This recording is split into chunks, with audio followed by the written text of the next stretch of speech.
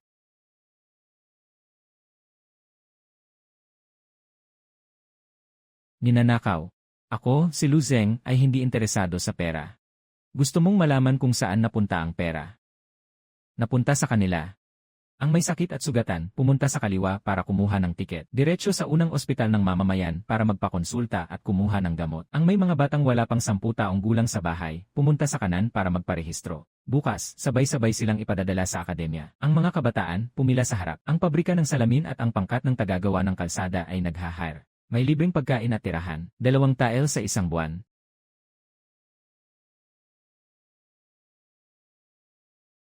Hi! Matandang kapitbahay, magkano ang sinisingil ninyo para sa pagpapagamot at gamot? Hindi na kailangan ng pera.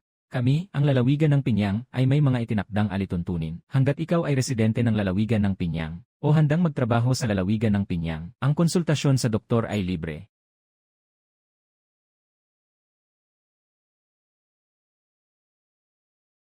Ito, ang akademya ay hindi lamang hindi naniningil ng tuition. Nagbibigay pa sila ng libreng tanghalian na may karne at gulay. Na, ano ang mapait? Hindi ba pwedeng maging mahirap ang edukasyon? Kapag busog ka, doon ka lang may lakas para mag-aral ng pisika at matematika. Kalokohan, ito ay sobrang kapal. Mula pa noong sinaunang panahon, ang sining ng pamamahala sa mga tao ay ang ipangatrabaho ang mga tao araw-araw para lang makakain at mabusog. Sa ganitong paraan, mananatili silang nasa kanilang lugar. Nagbigay ka ng libreng gamutan sa kanila, at nagpakain ka pa ng karne sa mga batugang batang ito, at pinag-aral mo sila. Pinapalambot mo ang kanilang mga tiyan. Mahigit 4 milyong tael ng pilak, ganyan mo lang ba winaldas? Ako, tunay akong nalulungkot para sa'yo. Yun kung ganyan ang iyong pamamaraan ng pagwaldas. Sa loob ng 3 buwan, ang lalagyan ng kayamanan ng lalawigan ng Pinyang ay mauubos mo, at tiyak na malulugi kayo. Laoli, ang iyong pananaw ay kasing laki lang ng kuko. Dahil iniisip mong malulugi ako. Halika, sumama ka sa akin. Ipapakita ko sa iyo kung nasaan ang tunay na lakas ng lalawigan ng Pinyang.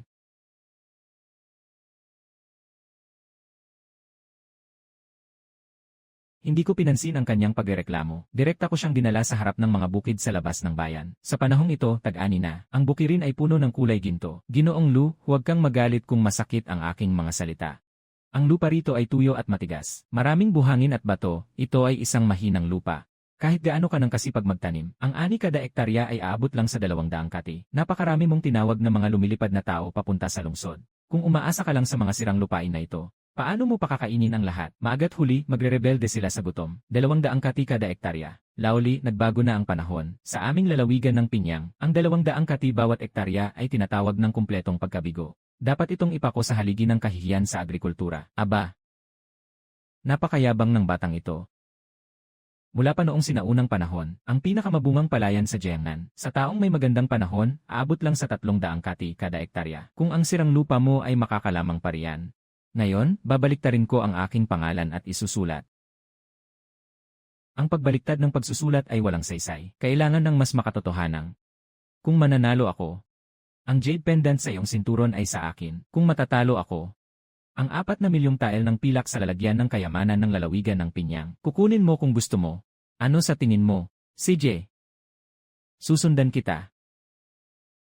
Titignan ko kung anong panibagong palabas ang gagawin mo. Masaya kong mga kalahi. May nagdududa sa dami ng ating ani. Ang patatas mula sa field no. 2 at ang hybrid na palay mula sa field no.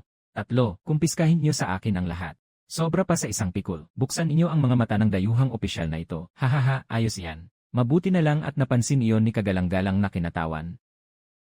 Nakahalukip-kip si Laoli sa gilid ng palayan. Nakatingala ang ilong at ang tingin sa langit. Panoorin inyo ang aking palabas. Ngunit ng unang bagsak ng pala, natigilan si Laoli.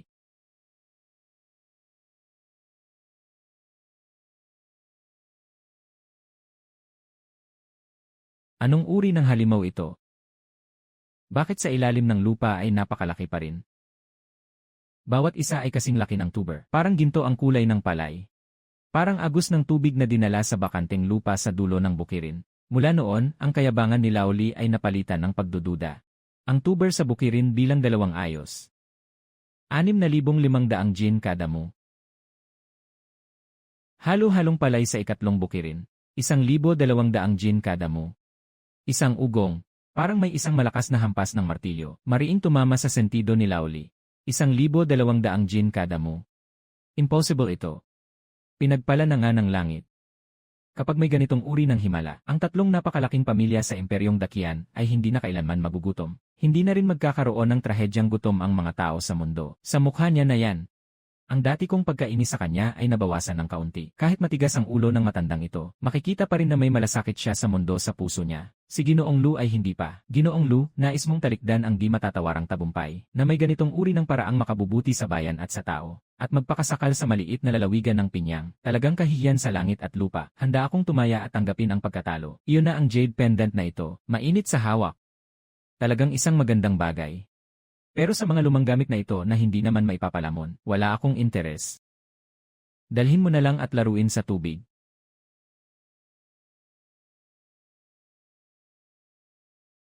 Hindi ka naman nagbibiro, Ginoong Lu. Ako nga pala si Laoli. Nagpaplanong ilantad sa akin ang tunay niyang pagkataong emperador at ibalik siya sa kabisera para muling hirangin. Noong mismong sandaling iyon, itigil ninyong lahat. Lumayas kayong lahat, mga walang kwentang tambay, sa labas ng tanggapan ng Linyan Zifu. Ikaw ang alkalde na apelyidong Lu. May utos ang kagalang-galang na Zifu. Ngayong taon, sunod-sunod ang ani sa lalawigan ng Pinyang. Dapat doblehin ang pilak na pangparangal na ito. Bukod pa rito, ang resip niyo sa asin at salamin. Ibigay ng buo ng walang binabago. Palayain ang likas na batas ng hukuman. Nakatakda ang lahat ng buwis. Saan manggagaling ang dinoble ninyong pilak na pangparangal? Kayo ay hayagang nangunguha ng yaman ng bayan at salaping dugo at pawis. Ano bang klaseng bagay ang Zifu at nangangahas pang mangulimbat ng yaman ng sapilitan? Sa lihim na formula ng iba, haha. Sa loob ng nasasakupan ng tanggapan ng linyan, ang Zifu ang batas mismo. Matandang ito, sa tingin ko ay nagsasabog ka lang ng problema. Huwag mong sayangin ang alak ng pamilya Lu. Mas mabuting inumin mo na lang ang parusang alak. Sabi na nga ng Zifu, kung hindi mo ibibigay ang resipe at ang pila, iulat ka sa hukuman. Sasabihin nilang nagtipon ka ng sariling hukbo at masyadong nagmamataas. At ikaw ay parurusahan bilang mapanlinlang na rebelde. Kapag dumating ang sandaling iyon, pipisain ka ng hukbo. Walang may iwan kahit manok at aso sa lalawigan ng pinyang mo. Lumingon siya.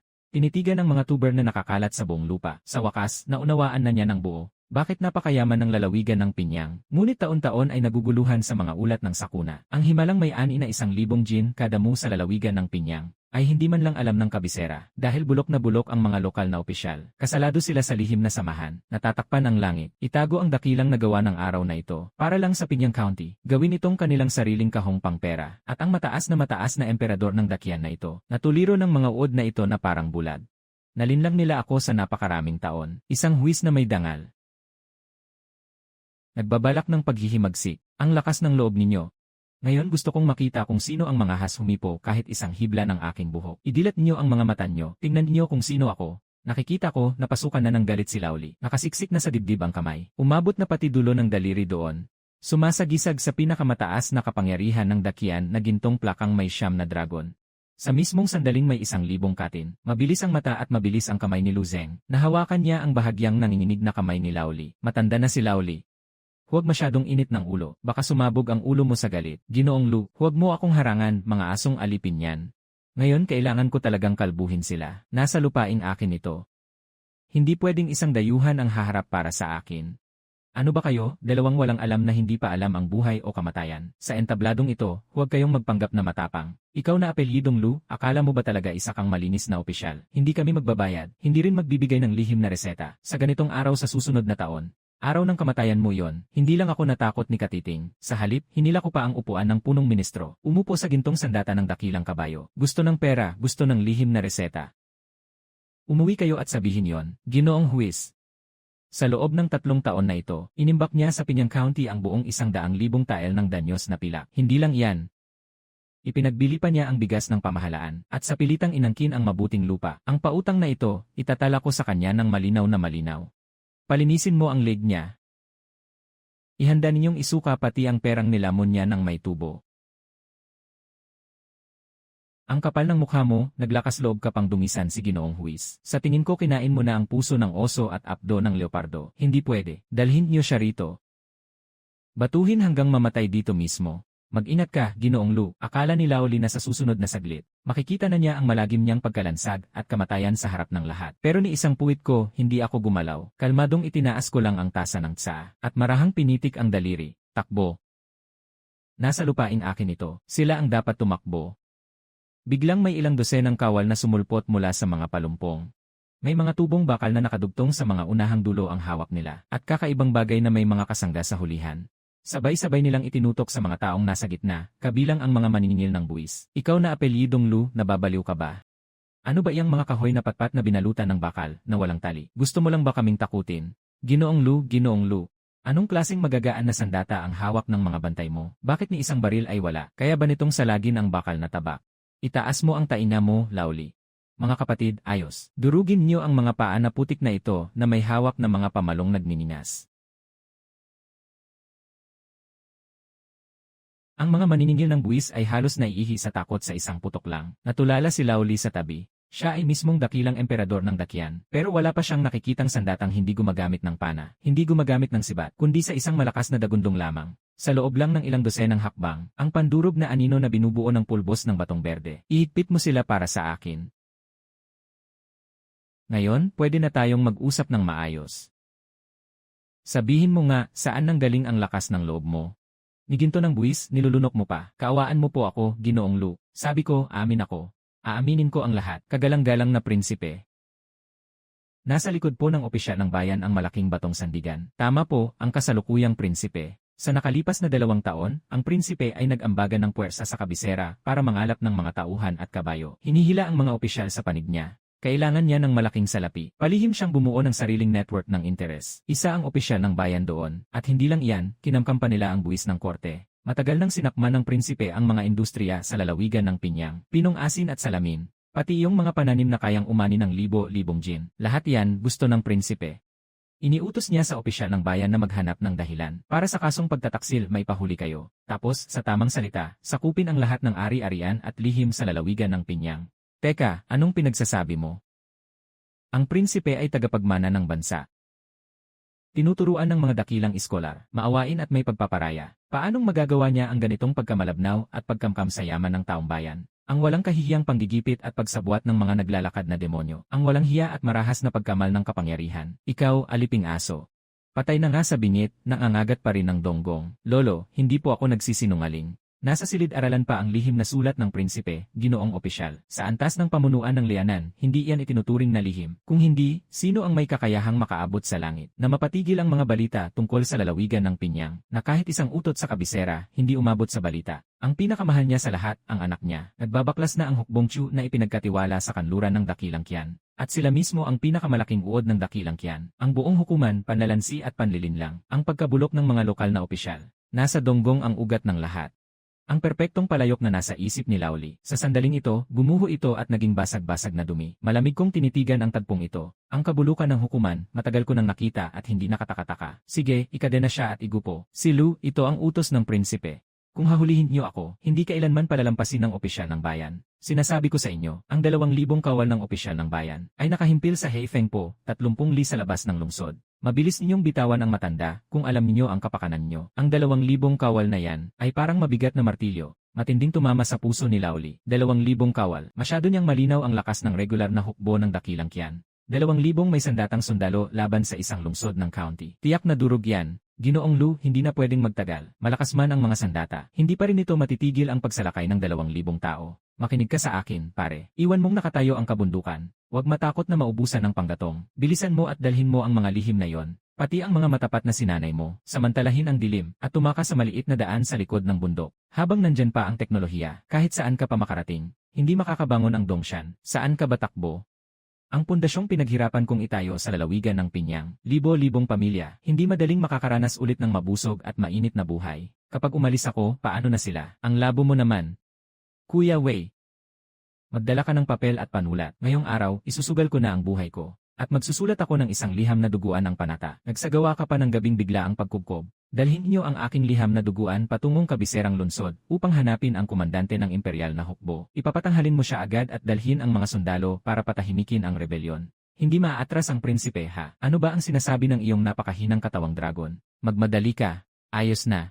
Si Laoli, umiikot na ang ulo ko. Pumunta ka at ipaalam sa kusina. May dagdag na hapunan ngayong gabi. Busugin niyo ang mga kapatid at painumin ng sapat. Maagang bukas, may gawain tayong harapin. Lu Zeng, akala mo ba laro lang ito? Laoli, ilagay mo sa tiyan ang iyong pag-aalala. Habang hindi pa madilim ang langit, ipakita ko sa inyo ang inayos kong depensang panlungsod. Matagal nang nasa isip niya ang pinakamasamang plano. Isang kahabag-habag at maruming county seat. Anong klaseng depensa kaya meron dito? Baka ilang bunton lang ng putik na pader. Sa ibabaw ay dinaragan lang ng bulok na troso at sirang bato. Sa harap ng 2,000 elite na sundalo, hindi tatagal kahit kalahating oras ang depensang ito. Ano ba ito? Naiintindihan ni Laoli. 50 hakbang lang ang layo mula sa pader ng lungsod. Isang malalim at malapad na bangin yon, 3 zang ang lapad at 2 zang ang lalim. Sa ilalim ng bangin, nakatusok ang matatatalim na kawayan na parang mga patalim. Gusto mo itong punuin? Kailangang may buhay na kapalit ang prefect para mapunan yan. Tingnan mo pa ang loob ng bangin. Iyon ay bakal na lambat. Sa ibabaw ay puro nakalugpok na sibat. Hindi kayang sumugod ang kabayo. At kung sumagupa ang impanterya ng marahas, matitirikan sila sa ibabaw. Magiging buhay na target. Ang walang katapusang bakal na lambat ay pinagdikit-dikit na parang isang buong higanteng lambat. Lambat ng kamatayan. Ginawang parang bakal na balde ang buong syudad ng Pinyang. Kay Laoli pala nang galing ang talino sa depensang ito. Nadama niya ang mabigat at nakasusuklam na pamatay na hangin. Nasaan dito ang pader ng lungsod? Isa itong napakalaking makinang panggiit ng karne. Lulaudi, anong klaseng nilalang ka ba talaga? Ano ang natatakpan doon? Iyon ang aking napakalaking kayamanan. Ngayon ay hindi pa panahon para ilabas ito. Laoli, ngayong gabi matulog ka ng mahimbing at maayos. Bukas ng umaga, libre kitang papanoorin ng isang magandang palabas. Sa harap ng aking ganap na kumpiyansa. Bahagyang lumuwag ang isip ni Laoli. Bagamat ramdam niyang kakaunti ang kanyang mga tao kumpara sa kalaban. Pero bukod sa piliin na magtiwala sa akin, wala rin siyang ibang paraan. Dumating ang gabi. Tahimik ang buong lalawigan ng Pinyang. Kinabukasan ng madaling araw, sakto nang sumikat ang unang sinag ng araw at binutas ang manipis na hamog. Nakatayo si Laoli sa tuktok ng pader ng lungsod. Mahigpit niyang sinunggaban ang gilid ng pader. Sa dulo ng linya ng lupa, umaalon ang usok at alikabok. Kasabay ng mabibigat na yabag at ungol ng mga kabayo. Mga itim na bandila na may sulat kamay na karakter. Umaalinggaw sa hangin. Ang bandila ng rebelyon na itinaas ng prefect. Kasama ang mga sundalong kumpleto ang baluti. Parang itim na alon na sumasalpok sa ilalim ng lungsod.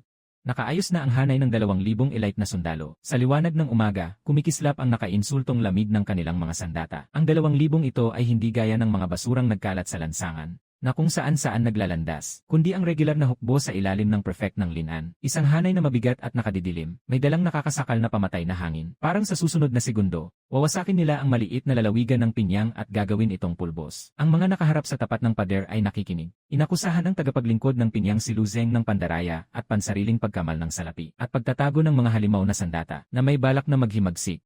Sa utos ng korte, ang aming hukuman ay dumating upang dapin ang magnanakaw na ito. Kung marunong pa kayo, makapagpakilala na kayo agad. Bumitiw kayo agad at itikom ang 2 kamay. Buksan ang lungsod at sumuko. Kung hindi, kapag nabasag ang lungsod, walang matitira. Hinding-hindi ako atras. Ang sigaw ng mga ulupong na ito, nanggigil ang matandang Lina katabi ko. Si Laoli ay halos namumutla sa galit. Ang pinakakinasusuklaman ko ay ang pagyurak sa mahina at pagtingala sa malakas. Ang mga tiwaling opisyal na sumisipsip sa dugo ng bayan at nagpapahirap sa mamamayan. Nagrebelde na siya. Ako. Ngayon, kailangan kong ilantad ang aking pagkatao. Tignan natin kung may lakas ng loob siyang salungatin ako. Bastos ka ba o ano? Ay, Laoli. Ano ang ginagawa mo? Ikaw na negosyanteng galing sa kabisera. Sa ganitong oras, bakit ka nagmamarunong? 2,000 sundalo ang nakapako na sa harap ng lead nila. Ipakita mo ang gintong plaka na bigay ng emperador. Diretso kanilang papatamaan bilang taksil at kasabwat. Walang saysay ang pagmamaktol kung wala ka namang ebidensya. Huwag kang magpadalos-dalos. Itapat mo ito sa mga mata at tingnan ng mabuti. Ha, anong klaseng mahiwagang bagay ito? Bakit biglang napunta sa harap ng mga mata ko ang mukha ng ulupong na yon? Bihira akong makakita ng ganyang kalokohan. Ito ang tinatawag na telekopyo. Mabait na opisyal ng lungsod, makinig kang mabuti sa akin. Bibigyan kita ng 3 minuto. Agad mong palaparin ang iyong mga tao at ibaba ang mga sandata. Yumuko at dumapa. Kung hindi, ikaw ang sasagot sa lahat ng kahihinatnan. Huwag mong pairalin ang mga salita lang. Pati sa mismong harap, nagkakampanya pa rin ng pakitang gilas sa akin. Sabay-sabay na salakayin ang lungsod. Umaasa sa mahabang taon ng karanasan sa militar ni Laoli, ang ganitong kalaking paglusob sa lungsod, ang ganitong lakas ng hukbo ng lalawigan ng Pinyang na walang mabibigat na sandatang pananggol, talagang hindi makakatagal kahit isang iglap. Dumating na ang kalaban, kaagap-agad. Magpalabas agad ng utos, paulanin sila ng mga pana. Pinagmamasdan ko sila. Parang grupo ng mga hayop na papasok na sa patayan, buhusan ng pana. Sa lalawigan ng Pinyang, wala kaming ganyang paurong na estilo. Lahat handa na. Itaas ang mga baril at itutok. Sunog.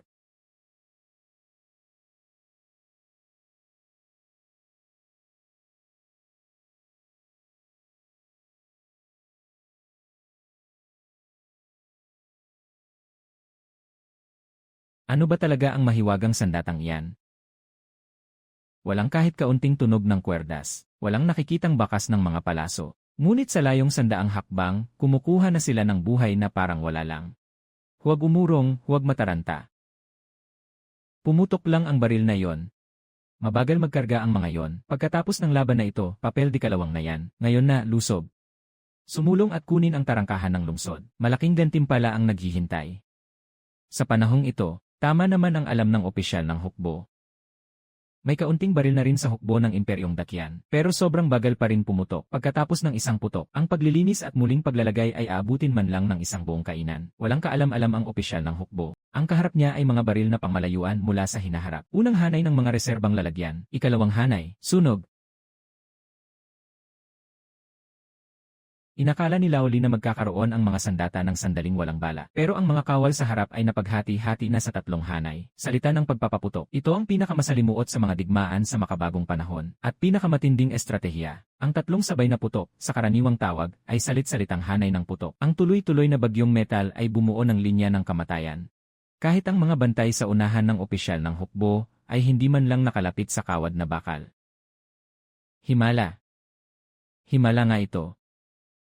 Si Laoli, bilang emperador, nakita niya ang nakakatakot na bahagi ng ganitong taktika. Hindi kailangan ng 10 taong pagsasanay sa pana at kabayo. Kailangan lang ng maikling pagsasanay sa hanay at pagmamartsa. Kahit mga magsasaka, magagamit na ang ganitong sandata para lipulin ang pinakamatitinik na veterano. Isang pangkat ng mga walang silbing basura. Umatras na ang mga kawal. Ibigay ang utos na muling lumaban. Paandarin ng buo ang kabalyeriya at sugurin ang tarangkahan ng lungsod. Durugin sila. Biglang yumanig ng matindi ang lupa. Parang may maliit na lindol na naggangalit sa labas ng lungsod. Ito ang hawak na alas sa ilalim ng mesa ng opisyal ng lalawigan. Sa panahong ito ng mga sandatang nakapangingilabot, ang mabibigat na kabalyerya ang hari sa labanan. Ang nakapanlulumong puwersang ito, sapat para durugin ang anumang hanay ng mga kawal. Hindi maganda, Ginoong Lu. Bilisan niyo at patigilin sila sa pamamaril. Isara ang tarangkahan ng lungsod. Kahit gaano kalakas ang kanilang baril, hindi nito mapapatagos ang ganitong baluting bakal. Kapag nakarating sila sa ibaba ng tarangkahan, pasabugin ang tarangkahan ng lungsod. Tapos na ang lalawigan ng Pinyang. Hindi mapapasa ang matandang Li. Masyado pa ring makitid ang imahinasyon nyo. Lahat ng tagaputok ay itigil ang pagbaril. Umatras na kayo at itago ang baterya ng kanyon.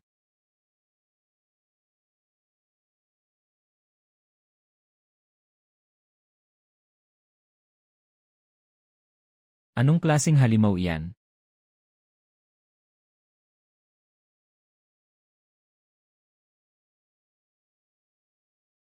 Nakaimpeking totoong bala. Ihanda ang panlinlang na senyal.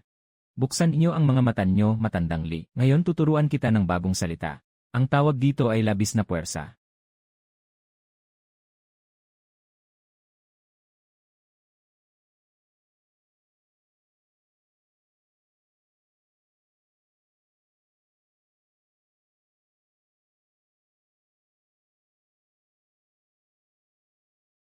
Mas mabilis pa natapos ang labanan kaysa sa inakala ko. Noon akala ko, kahit 2,000 tao, paano man lang makatatagal ng kalahating insenso, o kaya naman na ilang salpok pa lang sa gilid ng bangin. At ang resulta, sa magkasanib na pamamaslang ng mga kanyon at mga putok ng baril. Kahit ang mga ladrilyo sa pader ng lungsod ng lalawigan ng Pinyang ay hindi man lang nahawakan. Ganap na gumuho ang lupa.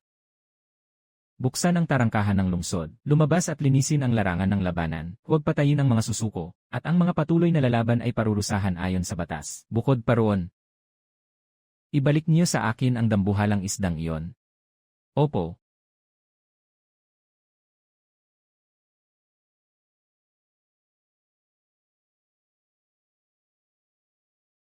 Ang opisyal ng lalawigan na ito, saan pa makikita ang kahit kaunting dating otoridad? Bago ito, palaging iniisip ni matandang Li, na kahit ang mga opisyal ng imperyong Dakian ay tiwali at bulok, pero kahit papaano, sa harap ng hukuman ay may bahid pa rin ng takot at paggalang. Ngunit ngayon, nasaksihan niya mismo ang opisyal na ito na ginagamit ang bandila ng hukuman, upang lantaran at walang pakundangang magsagawa ng massacre sa lungsod para sa pansariling kapangyarihan. Kainin ang biyaya ng estado at gumawa ng ganyang kalokohan. Gumawa pa ng ganitong sakunang pumapatay sa bayan at nagpapahirap sa mamamayan. Dapat kang putulin ng walang awa. Ako po ay nakikiusap sa inyo na iligtas ang aking buhay. Sumusunod lang po ako sa atas, mahal na Panginoon. Ako po ay nakikiusap sa inyo na iligtas ang aking buhay. Alam ko kung ano ang iniisip niya. Isang pinunong panlalawigan na nasa antas 7 ranggo. Hindi lang hawak ang yaman na kayang sungin ang isang bansang mayaman at malakas. May kontrol pa siya sa ganoong klase. Ng mga nakakatakot na sandatang kayang wasakin sa isang iglap ang 2,000 mandirigma. Sa paningin ng sinumang emperador na nakakapit sa lumang sistema. Isa itong hayagang banta. Natagpuan ng inyong kamahalan sa kanyang katawan ang lihim na ito.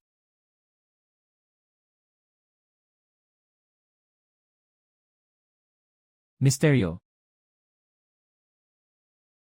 Ang liham ay sulat kamay ng prinsipe ng Silangang Palasyo para sa opisyal ng lalawigan. Malinaw na malinaw ang nakasulat. Nalaman na ng prinsipe na ang lalawigan ng Pinyang ay may lihim ng paggawa ng asin. Lahat ng lihim ng salamin at ng mga pananim na may napakataas na ani. Sa harap ng mga ito, sapat iyon para bilhin ang napakalaking kayamanan ng buong imperyong Dakian. Nagpasya na ang prinsipe na hindi na magtatago. Handang magpasimula ng rebelyong militar pagkalipas ng 3 araw. Para pilitin ang palasyo na ibigay ang trono. Hindi lang iyan. Nag-ipon din ang prinsipe ng 50,000 piling hukbo na nakahimpil sa kampo sa kabisera. Handang magsampa muna ng reklamo bago gumalaw. Diretsong yuyurakan ang lalawigan ng Pinyang at sakupin ang formula. Kasabay nito ay lilipulin ang lahat ng nakaalam. Isang eksaktong palabas ng pagiging mabait na ama at masunuring anak. Nang kawalang pag-asa ng isang anak na pinagtaksila ng sarili niyang magulang, kinakagat ang puso niya na parang ahas na lason. Ang suwail na ito, napakalaki ng kapal ng mukha. Hindi ko na mapipigilan ang prinsipe.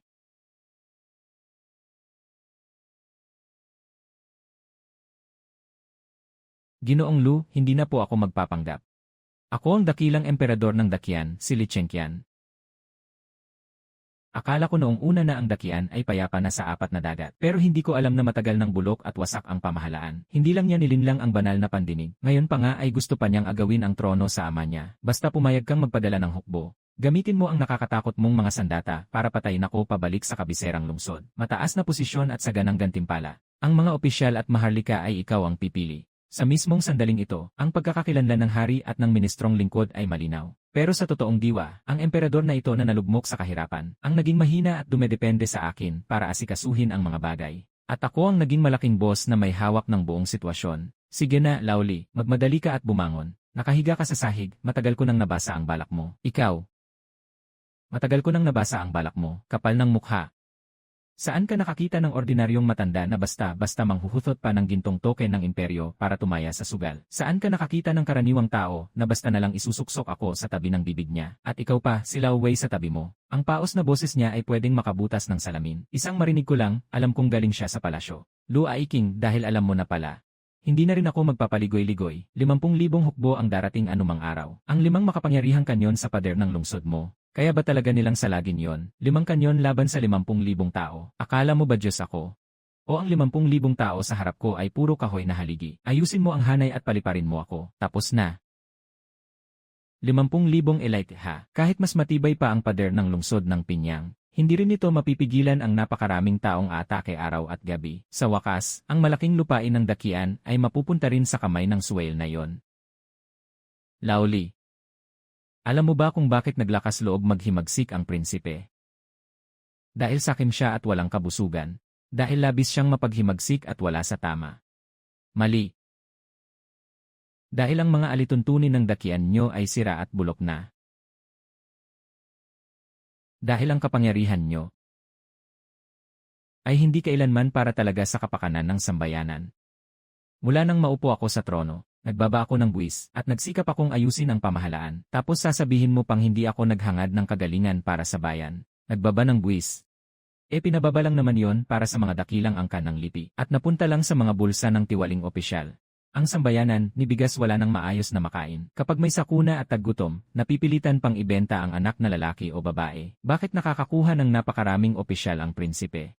Dahil kaya nilang makisalo sa pag-inom ng dugo ng sambayanan kasama ang prinsipe. Kung hindi mapapakain at mapapainit ang sambayanan ng kapangyarihan, hindi rin sila mabubuhay ng may dangal ang lahat ng tao. Ang pagpapatalsik ay oras lang ang usapan. Ang pagtataksil ng prinsipe ay bunga lang ng bulok at maruming sistemang ito. Tumubo lang ang isang nakalalasong bukol at kailangan na itong tanggalin. Ulat, Ginoo. May malaking pagbabago sa kabiserang lungsod. Matagumpay ng inagaw ng prinsipe ang trono. Siya na ngayon ang namumuno sa 50,000 hukbo. Kasabay ang watawat ng pag-aalsa, papatay na sila rito sa Pinyang. Wala pang 100 li ang layo mula sa lungsod. 50,000. Tapos na, lubos na tayong tapos. Hindi lang kukunin ng suwail na yon ang trono. Kukunin din niya pati ang buhay ng emperador. Lu, pakinggan mo ako. Hindi kayang ipagtanggol ng lalawigan ng Pinyang ang sarili. 50,000 hukbo, kahit dumura lang ang bawat isa, lulubog na ang lungsod na ito. Pumunta ka na agad at tipunin ang mga kagamitan. Isama mo ang mga manggagawa mo. At dalhin mo rin ang resipe ng baso at asim na kristal na asin. Pati na ang mga baril mo. Tumakbo ka papasok sa malalim na gubat. Mas malayo ang takbo, mas mabuti. Kung maunahan kita, ano pa ang gagawin mo? Ako ang emperador ng Dakian. Ako rin ay nasa landas ng salpukan. Iiwan kita rito para humadlang sa likuran, basta buhay ka. Hangga buhay pa ang mga teknolohiya ng lalawigan ng Pinyang, may pag-asa pa ang karaniwang tao ng Dakyan. Panatilihin niyong nakatayo ang kabundukan. Huwag kayong matakot na maubusan ng panggatong. Sige na Laoli. Huwag mo nang dagdagan ang eksena mo. Nagkayod ka na ng maraming taon hanggang sa maputol ang palang. Akala mo ba si Changshan zazilong ka? Sa ganitong panahon pa talaga, nagbibiro ka pa. Iyon ay 50,000 hukbo. At ano naman kung 50,000, kahit 50,000 baboy ay mapapagod akong hulihin silang lahat. Paano pa kaya ang 50,000 buhay na target? Saan ka pupunta? Sasama ako sa iyo, Laoli, at dadalhin kita sa isang magandang lugar. Tingnan mo na mismo, ang aking 3 taong pag-ipon ng puhunan at paghihirap. Dinala ko si Laoli na punong-puno ng alinlangan at naglakad sa bayan. Pagdating namin sa likurang bundok ng Pinyang, sa ipinagbabawal na zona, dito ay may nakahandang mabigat na hukbo sa buong taon. Napapaligiran ng bakal na lambat sa lahat ng panig. May mga lugar ding may matinding pagbabantay militar. At may mga karatulang bawal pasukin ng sibilyan. Kahit ang mga nasa pangunahing hanay ng munisipyo, baka hindi rin sila makapasok. Kahit walang pahintulot ko, tiyak na hindi sila makakapasok. Sa susunod na sandali, tuluyan siyang natigilan. Ang nasa harap niya ngayon ay isang lihim na pabrika sa ilalim ng lupa na higit pa sa panahong ito. Isang higanting water wheel na nagpapagalaw sa mga pandayan, na marahas na humahampas sa pulang init na bakal. Daan-daang panday ang abala sa ilang linya ng produksyon, nang may maayos at tensyosong galaw. Ano ito? Ang mga baril na flintlock na dati nang ipinakita ni Laoli sa mansyon ng prefecture. Iyon ay mga paninda na pumatok sa merkado. Tingnan mo itong striker gun. Hindi na kailangan ng mitsa, hindi na kailangang tingnan pa ang panahon. Pindutin lang ang gatilyo at pwede nang pumutok. Ang bilis ng putok at lakas nito ay umangat ng ilang antas. Iyan ay landmine, nakabaon sa lupa. Tapakan mo lang at pwede kang pasabugin hanggang langit. At dyan ay may magaan na kanyon na pangsalpok. Hilahin lang ito ng 2 tao. Espesyal ito laban sa iba-ibang anyo ng pormasyon ng impanterya. Habang tinitingnan ni Laoli ang sandatang punong-puno ng kinang at pangingilabot. Ang dati niyang kawalang pag-asa ay matagal nang naihagis sa malayong langit. Ang pumalit dito ay isang ligayang halos hindi mapigil. Aba, Lu Zeng. Ano ba ang mga bagay na itinago mo sa akin? Kung kapos, gagamit tayo ng taktika sa labanan. Kapag sagana, tatambakan natin ng apoy ang buong larangan. 3 taon akong nagtiis at nagbuhol ng sinturon para sa industrialisasyon. Hindi para lang gawing pautang machine ang mga tao. Ano ba ang halaga ng 50,000? Basta sapat ang bala. Huwag ninyong banggitin ang 50,000. Kahit 100,000 pa, magagawa ko silang gawing abo. Ngayon, oras na para magtayo tayo ng sentro sa pader ng lungsod, upang salubungin ang pagdating ng aming prinsipe. Makalipas ang 3 araw, sa wakas ay dumating na sa ilalim ng lungsod ang 50,000 hukbo ng prinsipe.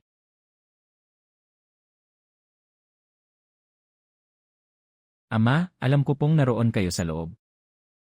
Naloko kayo ng taksil na si Lu Zeng, kaya nagkagulo ang pamahalaan. Ngayon, ako ay personal na nagdala ng 50,000 elite upang sunduin kayo sa daan.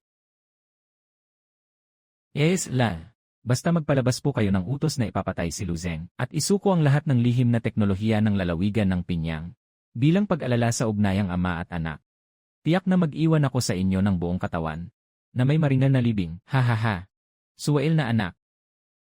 Hindi pa ako patay, at may lakas ka ng dalhin ang hukbo para gipitin ang palasyo. Para lamang pagbigyan ang sarili mong sakim na pagnanasa. Hindi lang gahaman sa tinta, gahaman pa sa pilak ng sakuna. At gusto pa nilang putulin ang kabuhayan ng lahat ng tao sa araw na ito. Ngayon mismo, kailangang linisin ko ang lahat ng laman ng pinto at tahanan. Ha ha ha ha.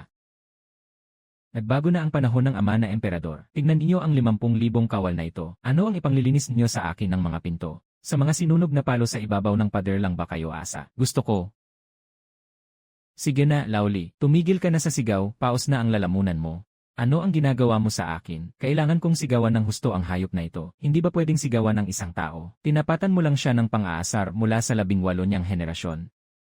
Ay, hindi pala. Ang sabi ko, sarili mong ninuno pala yon. Ay naku. Magtipid ka na lang ng lakas, maupo ka at panoorin mo na lang ang palabas. Ang pakitungo sa ganyang hindi nakakaintindi ng tao. Kailangang kausapin siya sa paraang pisikal. Kung ayaw ninyong uminom ng paisa-isa ang alak, kung ganoon, huwag ninyo akong sisihin kung hindi ako magpakumbaba. Unang hanay, 10,000 mabibigat na kawal, sundin ang utos at sumalakay. Naunang makalampas sa pader, gantimpalang ginto na 10,000 tile, at titulo ng marangal na Panginoon sa 10,000 sambahayan. Lu Zeng, sumusugod na sila. Pakawalan ang kanyon, bilisan ang pagpapaputok.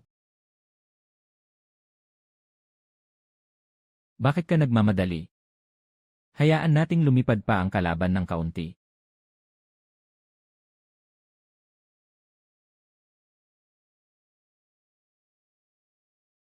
Prinsip. Dahil mahilig kang magsalita tungkol sa pormasyon. Maligayang pagdating sa panahon ng industriya.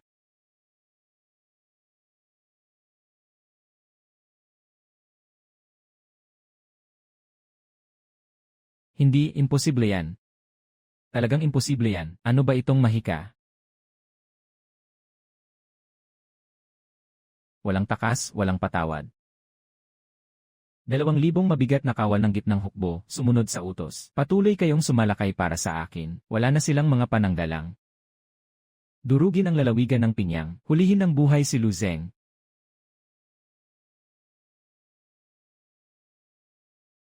Totoong ubos na ang mga nakatagong pampasabog, pero magsisimula pa lang ang totoong palabas.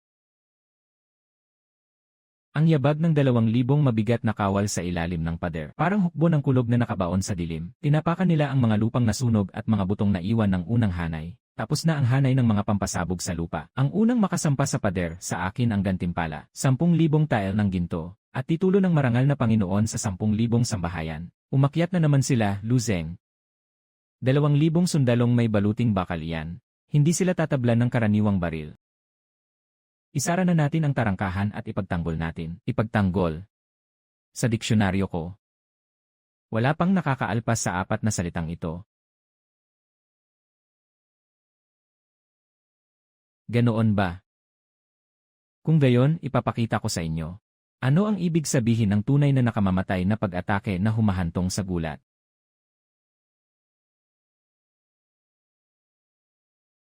Huwag kayong aatras, lusob lang ng lusob. Isang makina lang ang meron sila.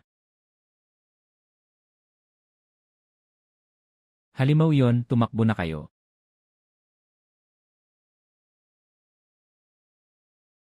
Tapos na. Lubos na tapos na. Kamahalan. Wala na ang bentahe natin. Tara na, kung hindi tayo alis ngayon ay mahuhuli na tayo. Basta makatakbo lang ako pabalik sa kabisera. May 30,000 pa akong gwardya ng palasyo. Ama na emperador ni Lu Zeng. Maghintay kayo rito para sa akin. Ngayong kahihiyan na ito. Sa ibang araw, isasauli ko ng 100 at higit pa. Lu Zeng. Ang suwail na anak ay tatakas. Mabilis magpadala ng mga kawal na manghabol. Huwag na huwag siyang hahayaan na makabalik sa kabisera. Kung hindi, walang katapusang panganib ang sasapit sa hinaharap. Hoy, habulin niyo siya, 2 paa lang naman yan. Paano ninyo hahabulin ang 4 na paa? At saka, sa lalawigan ng Pinyang, wala naman kaming maipapakain sa mga kawal na pangkabayo. Ano ngayon? Hindi ba mas mabuting heto na lang tayong nakatingin habang tumatakas siya? Ito ang bagong gamit na kakalabas lang sa aking paggawaan ng sandata. Magaan na kanyon na pambira. Ang target ay 1,200 metro sa unahan. Timog silangan ang hangin. Antas 3 ang bilis ng hangin. Kasalukuyang mabilis ang dalaw. Takbo mo pero ang ganda naman ng pakiramdam. Akala mo ligtas ka na kapag nakaalpas ka sa abot ng putok ng baril. Gusto mo bang takasan at lampasan ang aking panukat?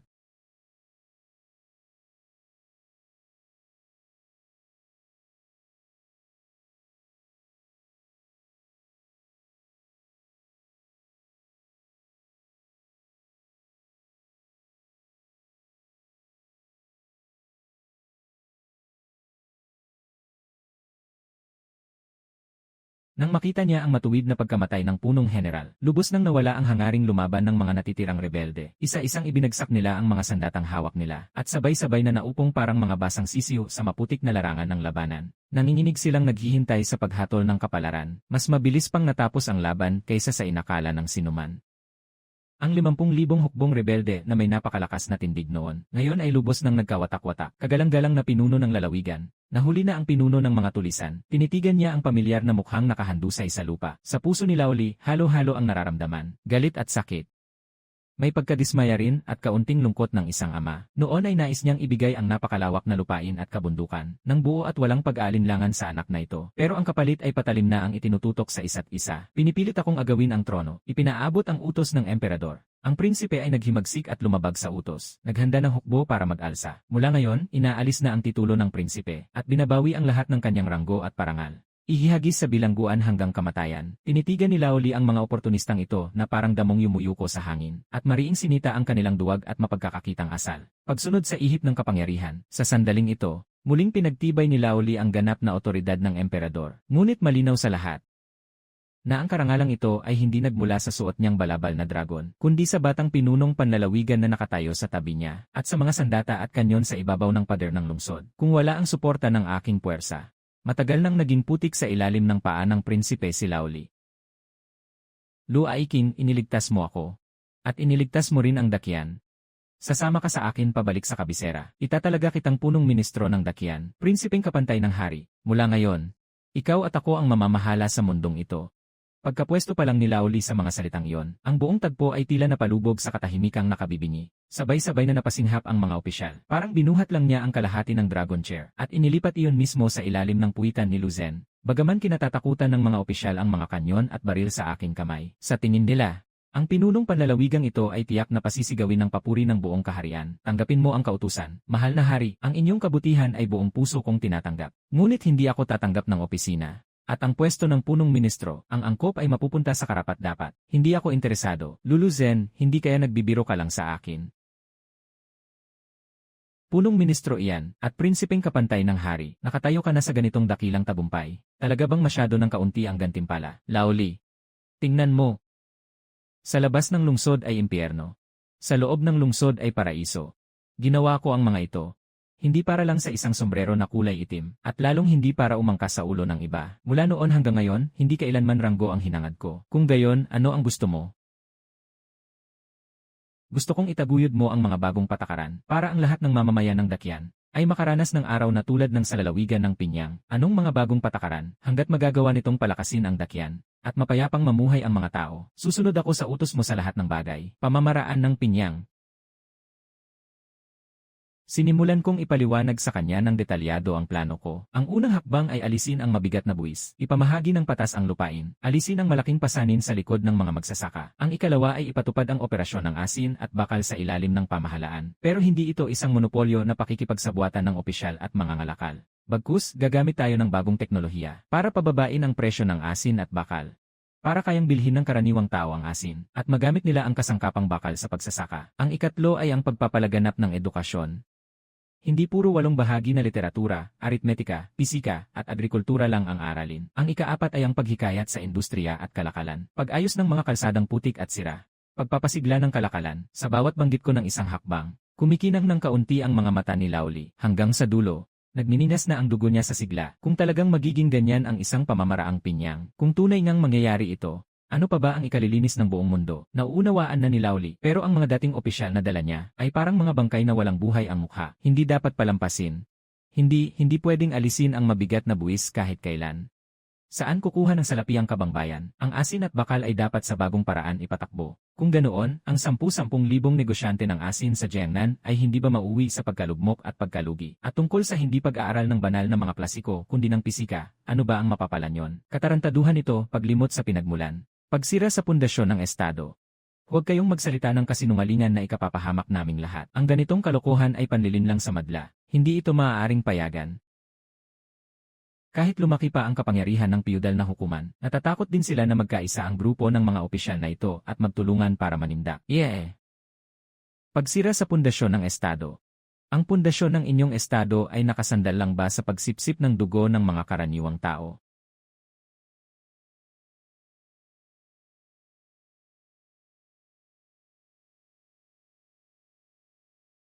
Sino ang tutol? Hayaan muna niyang subukan ang lakas ng sandatang ito. Walang saysayang pangangatwiran. Sa pisika na lang ako makikipag-usap sa inyo. Kamahalan, maglabas na po kayo ng utos. Sa harap ng taimtim na pagdalaw sa kaliwang turret na mga baril at sa mga pulang kanyon na kabalyero, wala nang sinumang opisyal ang mga ngahas pang tumutol. Isinama ni Laoli ang 5 taong plano ng pag-unlad ng dakilang kian at ang bagong patakarang kautusan. Sa ilalim ng bantay ng mga gwardyang imperial, ay bumalik siya sa kabiserang lungsod ng may giting at tapang. Opisyal nang bumukas ang kurtina ng isang malawakang reforma na yayanig sa buong mundo. Kailangang aminin, kapag nagpasya na si Laoli, napakalakas ng kanyang pagsasakatuparan. Sa loob lang ng 2 buwan, ang makabagong teknolohiya ng lalawigan ng Pinyang ay rumagasa na parang dambuhalang baha. Sumalpok sa bawat sulok ng imperyong dakyan. Ang unang tinamaan ay ang presyo ng asin. Sunod nito, ang bagong uri ng kasangkapang pang-ani na salamin at sabon. Ang mga dating luho na tanging mga may ranggong opisyal at maharlika lang ang nakikinabang, ay mabilis na pumasok sa karaniwang sambahayan ng masa. Ang industrialisasyon ng lalawigan ng Pinyang ay nagdulot ng matinding dago, at tuluyang gumuho ang dating sistema ng presyo sa pamilihan ng Dakilang Kian. Nagsigawan sa tuwa ang mga karaniwang tao sa ibaba. Ang loob ng sambayanan ng Dakilang Kian ay nagkakaisa na tulad ng bakal. Ngunit kasabay nito, ang bagong patakarang ito ay tuluyan ding sumira sa pinakaugat ng pinakamalaking grupong nakikinabang sa buong bansa. Hahaha. Yaong mga pamilyang may angking yaman dahil sa monopolyo ng magaspang na asin. Yaong mga lokal na panginoong may lupa na nagpapautang habang sinasaklaw ang lupa. Yaong mga marangal na panginoong nagdidikta ng batas sa kanilang sariling mga sakop habang nakatingin silang walang magawa sa asin na nasa kanilang mga kamay na nagiging basurang papel. Nakikita ang mga kasama sa pagsasaka na yumayabong dahil sa bagong klima at walang buwis, unti-unti silang nagkakanya-kanya. Sa sobrang inggit ay halos mabaliw, at sa galit ay parang gustong lumamo ng tao. Pinaghatak ng bagong patakaran ang lahat ng puwersa ng mundo sa dalawang kampo. Ang isa ay ang panig na nagtatanggol sa akin at sa aking mga karaniwang mamamayan. At ang isa pa ay ang dating puwersang kinamumuhian namin hanggang sa buto. Pagpapanggap na sumusunod sa utos ngunit lihim na lumalabag. Puro pagpapanggap na pagsunod pero lihim na paglabag. Akala ba nila hindi ako papatay ng tao? Galit ang iyong kamahalan, ang bagong patakaran na ito ay nakaapekto sa napakaraming tao, kaya't hindi maiiwasan ang mga reklamo mula sa mga nasa ibaba. Luzeng. Ang matinding gamot na ito ay tumusok sa lahat ng bukol ng Imperyong Dakian. Ang hindi alam ni Laoli ay, habang siya ay nag-aalala tungkol sa mga patakaran, sa bayan ng Jiangnan malayo sa kabisera, isang malaking unos na maaaring magpabagsak sa Dakian, ay nabubuo na sa dilim.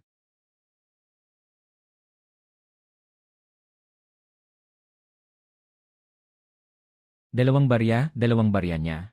Isang kati ng pinong asin. Ang 3 milyong kati ng magaspang na asin na nasa kamay ko. Ngayon, kahit sa pagpapakain sa baboy, walang may gusto nito. Nabaliw na ba ang hari? Dahil sa mga patakarang iyon, at saka, ang patakaran na bigyan ng lupa ang mga manggagawa. Yung mga kasama ko sa lupain ng prinsipe, ngayon, naglakas loob na silang sagutin ang tagapamahala ng sambahayan. Sinabi na ang korte ay nagpatawad sa kanilang mga buwis. Sa huli, kanino ba ang mundong ito? Sa pamilya liba o sa mga hamak na tao? Mahal na mga prinsipe, kumalma muna kayo. Bagamat pinaghihinalaan tayo noon ng hari, hindi niya kailanman hinawakan ang ating pinagkukunan ng kabuhayan. Ngayon, ang sitwasyon ay dahil sa demonyong iyon mula sa lalawigan ng Pinyang, si Luzeng. Tama, si Luzeng na. Nabalitaan kong ang batang iyon ay mayroong mahiwagang kapangyarihan. Hindi lamang niya ginulo ang isip ng hari, kundi naglabas pa ng mga tubong bakal na bumubuga ng apoy, at winasak ang hukbo ng prinsipe na may 50,000 katao. Mahiwagang sandata na bumubuga ng apoy. Ito ay mga kasanayan lamang, hindi mga salamangka. Ang prinsipe ay nagpabaya at mapuso. At isa pa, ang Imperial Army ng kabisera ay walang karanasan sa laban, mga duwag. Sa kamay ng ating 8 pamilya ay mga veterano na matagal nang lumalaban sa mga bandido sa hangganan at may matalas na isip. Ang hari ay nalinlang ng taksil at nawalan na ng katinuan. Bilang mga kamag-anak ng Imperyong Dakian, dapat tayong lumaban. Iminumungkahi kong magkaisa ang ating 8 pamilya at magtaas ng hukbo upang linisin ang panig ng pinuno at parusahan si Luzeng bilang ating dahilan. At humayo sa kabisera. Kapag nawala na ang bagong patakaran at napatay na ang demonyong iyon, ang mga patakaran ng Dakian, ay tayo na ang magtatakda. Mabuti, linisin ang panig ng pinuno at parusahan ang demonyo. Ang pagharang sa pinagkukunan ng kayamanan ng isang tao ay tulad ng pagpatay sa kanyang mga magulang dahil hindi sila binigyan ni Laoli ng daan palabas. Huwag silang sisihin kung sila ay magrebelde. Isang armadong pag-aalsa laban sa bagong patakaran ay itinakda na. Kinagabihan, lihim na bumalik sa kanilang mga lupain ang 8 prinsipe. Sinimulan nilang tipunin ang kanilang mga hukbo at general. Hindi pa man 3 buwan ang nakalipas mula nang ipatupad ang bagong patakaran. Isang nakakagulat na balita ay mabilis na ipinadala sa kabisera. Dali, may emergency galing sa 800 milya. Nagkaisa ang 8 prinsipe at nagtaas ng hukbo. Sa ilalim ng bandila na linisin ang panig ng hari at parusahan si Luzeng, nagtungo ang 200,000 hukbo. Naitala na ang 16 na lalawigan ng Jiangnan. Direktang nilusob ng mga rebelde ang kabisera. Ang balitang ito ay tulad ng kidlat sa maaliwalas na kalangitan, na agad sumira sa panaginip ng kasaganaan na nagsisimula pa lamang lumago. Iyon ay 200,000 veterano na matagal nang lumalaban sa mga bandido sa hangganan. Ang damdamin ng desperasyon ay kumalat sa buong bulwagan. Sa sandaling iyon, isang imahe ang biglang sumagi sa isip ni Laoli. Wei Gonggong, ihanda ang pinakamabilis na kabayo. Dalhin mo ang aking banal na utos na may selyo ng dugo. Pumunta ka sa lalawigan ng Pinyang at hilingin kay Lu Zeng na magpadala ng hukbo upang iligtas tayo. Samantala, sa lalawigan ng Pinyang, libu-libong milya ang layo, ay mayroong ibang-ibang tanawin. Ito ang panahon ng pagtatanim sa tagsibol. Ang mahinang hangin ay dumapo sa mga palayan, nagdulot ng sunod-sunod na alon. Ang pagitan ay dapat sapat. Panatilihin itong mahangin at maliwanag. Sa ganoon lumalaki ng husto ang hybrid rice. Mahal na Lu Zeng, tulungan niyo po kami. Ang hitsura niyang parang aso, parang isang baboy ramo na kinuha mula sa putik. Nang titigan ko, hindi ko maiwasang magulat. Hindi ba ito ang Wei Gonggong? Ang Wei Gonggong na taas no lagi. Mahal na Lu Zeng, nagkakagulo na sa buong imperyo. Naghimagsik ang 8 prinsipe. Ang imperyong Dakian ay malapit ng bumagsak. Anong ingay iyan? Hindi ba niyo nakikita na abala ako? Yung mga punla ko natapak-tapakan. Babayaran mo ba yan? Mahal na Lu Zeng, krisis na ito. Ang 8 prinsipe, 200,000 malaking hukbo ang paparating. Ang mahal na hari ay nagsabing kung magpapatumpik-tumpik kayo ng ilang araw pa, kay Lu Zeng ay pupunta lamang sa templo para mag-alay ng insenso para sa mga ninuno. Pakiusap, bilisan nyo at magpadala ng hukbo upang tumulong. Lanan. 200,000 sundalo, parang nakakatakot pakinggan. Sige na, wag ka nang umiyak. Bumangon ka at tingnan mo kung paano linisin ang gulong ito. Linisin ang gulong ito. Idikta ang babala ng pagiging handa sa Giyera Level 1. Ipaalam sa security team na magtipon sa training ground.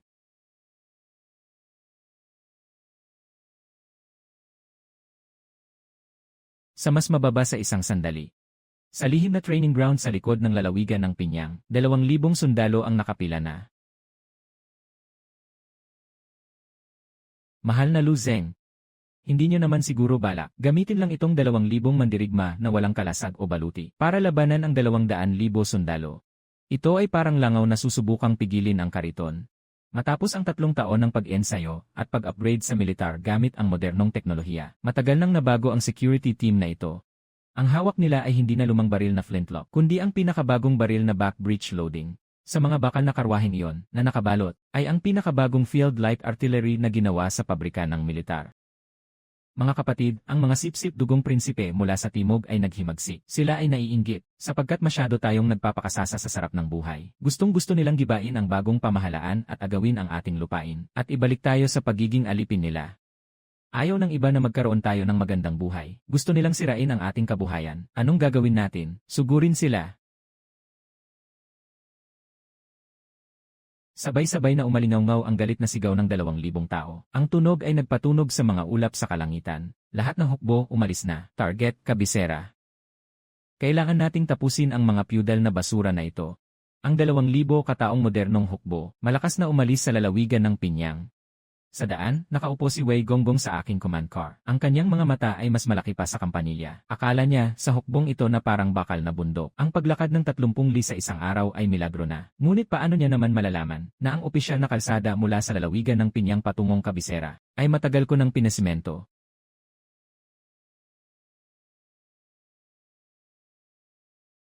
Nabalitaan kong takot na takot ang matandang emperador. Nagpadala pa nga ito ng isang mahistrado na nagtatanim lamang ng palay, na may 2,000 mandirigma na walang baluti, upang salubungin kami sa labanan.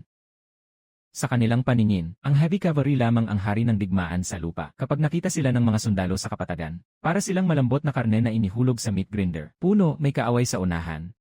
Sa harapan ay ang security team ng kung anong lalawigan ng Pinyang. Sige, sagasaan nyo sila. Kung sino ang makaputol ng ulo ng mahistrado na yon, bibigyan ng 10,000 pilak at itataas ng 3 ranggo nang gamitin ko ang aking teleskopyo upang makita ang agos ng bakal sa abot tanaw. Ang tunog ng kabayong nagtatakbuhan ng 10,000 kabalyero ay parang gumugulong na kulob. Nanginginig maging ang buong lupa. Tapos na, tapos na. Sa Pinyang, nasalubong ang kabalyeryang bakal. Walang matataguan, walang kahit saan. 2,000 tauhan ng pulis sa seguridad, walang kahit anong kaguluhan. Maging ang tradisyonal na pormasyong pabilog, hindi na naipwesto. Hahaha.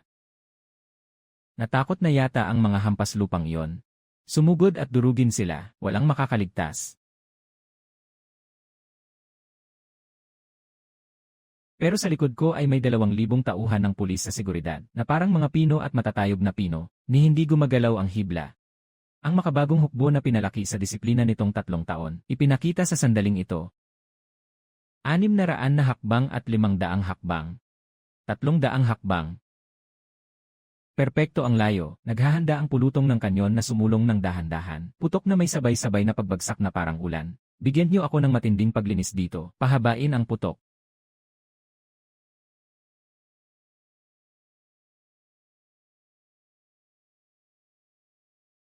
Hindi, impossible ito. Anong uri ng mahika ito? Hindi na natin kailangang magpaputok. Sila na mismo ang nagkagulo na parang lugaw. Sa loob lamang ng kalahating oras ng pambobomba, 100,000 mabibigat na kabalyerong di matatawaran sa buong buhay. Parang inihagis sa grinder na ginagawang tinadtad na karne. Ganap na nagkawatak-watak. Nawalan na sila ng kakayahang lumaban. Itigil ang pagbomba, tipid sa bala. Pasuungin ang mga tauhan ng hukbo para linisin ang larangan. Magbigay ng isa pang putok kung hindi pa tapos. Nang gabing iyon, ang ilang daang nalulon sa takot na mga sugatan, nakatakas pabalik sa kampo ng hukbo ni Haring Ocho. Bilang Haring Ocho, nang marinig ni Haring Ocho ang walang katapusang kwento ng mga sugatan, tungkol sa mga tubong bakal na bumubuga ng apoy, at ang kulog na tila sumpa mula sa langit, tahimik ang buong pangunahing tolda. May 2,000 lamang siya. 1,000 kabalyero ay hindi nakatagal kahit kalahating oras. Ang takot ay parang salot na unti-unting kumakalat sa isip ni Haring Ocho. Umatras ng kampo ng magdamag, umatras ng 50 lipahilaga. Lahat ay may isang layunin. Diretsong timog ang buong bilis na paghabol. Unang tagumpay na iniulat, hindi ako basta-basta tumatanggap ng papuri, gulantangin at durugin ang mga tumatakas. Iyan ang tunay na magandang tradisyon ng modernong hukbo. Sa susunod na kalahating buwan, ang 2,000 tauhan ng pulis sa seguridad. Hinahabol ang puwitan ng 200,000 hukbo. Bumabahan ng putok na parang baliw na nagtataboy ng mga baybe. Sa daan, sinubukan ng hukbong kaaway na samantalahin ang anyo ng lupa. Sa bungad ng bangin at lambak, naglatag sila ng napakasalimuot na balangkas ng 8 tarangkahang bakal na kandado. Naghahanda silang ipakain kami sa loob ng isang lago. Ni ang teleskopong hawak ko ay tamad pa akong ilabas. Diretsong pinasulong ang pulutong ng kanyon. 10 kampo ng kanyon sa larangan ang umalingaw sa harap ng hanay ng 10 minuto. Ano pang buhay na tarangkahan o pintuang kamatayan? Sa harap ng paputok na bala, 100 ng pare-pareho ang bagsak nila. Sa panahon ng sandatang malamig, napakataas ng pag-asa ng hukbo sa tapang. Kapag napagtanto nilang hindi na nila kayang makita ang mukha ng kalaban, masisira sila ng parang dinurog ng bombang mula sa langit. Kapag napagtanto nilang ang pinagmamalaki nilang abot ng pana, ay hindi man lang makalampas sa kalahati ng layo ng baril ng kaaway, ang pagbagsak ay tiyak. Mas lalong maghahatid sa kanila ng pag-asa, ang ating lakas na pangmakina mula sa ibang panahon at ang suporta sa likod na linya. Nagugutom silang tumatakbo sa putikan. Tayo ay nakasakay sa sasakyan habang kumakain ng nilagang baboy at humahabol. Sa loob lamang ng maikling kalahating buwan, ang hukbo ni Haring Ocho ay winasak at nagkawatak-watak ng aking itinayo. Sa daan, nakita ng mga taong bayan ang dating naghari at naminsala ng mga rebelde. Tumatakbo palayo na parang asong ulol sa gitna ng pagkawala. Habang hinahabol sila, ay yaong sinasabing tagapagtaguyod ng bagong pamamahala. Si Ginoong Luna nagpalaya sa kanila sa buwis. Nagsigawan sa gilid ng kalsada ang lahat ng kusa. May nagtutulak pa ng karitong may isang gulong para maghatid sa amin ng bigas para sa hukbo. Ang mga panunuyan ng buong mundo sa aking mga pulis na tagapangalaga mula pa noon, ay tuluyang naging malalim na paghanga. Ang 20,000 hukbo ay tumatakbo pa atras at nagkawatak-watak. Ang mga sumusuko ay sumusuko rin. Ang 8 dakilang prinsipe ay nakaupo sa magulong karwahe. Habang nakikita ang paunti-unting kawal at kabayo sa paligid, nauunawaan ko na sa wakas na ang labanan sa bukas na larangan ay talagang imposibleng mapanalunan. Hindi na pwedeng tumakbo pa ng ganito. Kapag tumakbo pa, lubusang mauubos ang buong hukbo. Kailangang putulin ang braso ng matapang na kalupaan. Itapon ang natitirang mga kawal sa likuran para harangin ang pagtugis. Dalhin natin ang 100,000 piling kawal para umatras at depensahan ang Pasong Zenan. Kapag nakapasok na sa Pasong Zenan, wala nang silbi ang kanilang mga sandata.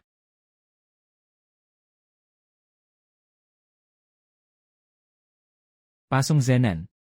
Ang pinakamalaking lagusan sa pinakatimog na dulo ng Imperyong Dakyan, tinaguriang kuta na hindi bumabagsak sa loob ng daang taon. Nakatayo sa isang maliit na burol na 2 li ang layo mula sa pader ng lungsod. Nang iangat niya ang paningin at minasid ang dakilang moob na ito, hindi niya maiwasang humanga sa kakayahan ng mga sinaunang tao sa pagtatayo at makaramdam ng kaunting paghanga. Ang pader na may taas na 5 zang ay buong gawa sa batong asul na pinagsalansan. Sa mga pagitan ng mga bato ay binuhusan ng kumukulong katas ng bakal at lugaw na bigas. Ang buong kuta ay itinayo na nakasandig sa bundok. Sa harap ay may ilog na tagapagtanggol ng lungsod na ilang zang ang lapad. Masasabing isang tao sa tarangkahan, 10,000 ang hindi makakapasok. Sa mga pader ng pasong Zenan noon, ay siksikan ang mga sugatang kawal ng hukbong alyadong 8 prinsipe. Nakatayo ang 8 prinsipe sa tor ng lungsod at tumitingin sa labas ng lungsod. Yung 2,000 pulis na tagapangalaga na nakaitim na uniforme, huminga siya ng malalim. Sa wakas ay bumalik sa mukha niya ang kaunting angking yabang ng isang prinsipe. Iyan gaano man katalas ang mga sandata ni Lu Zeng.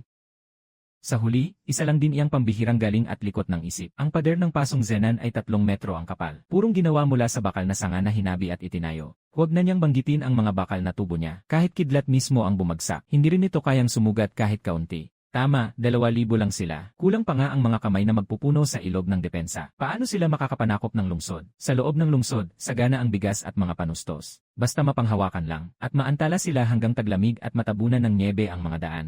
Tiyak na babagsak ang kanilang mga supply sa likuran. Doon na tayo kikilos para gumanti, haha.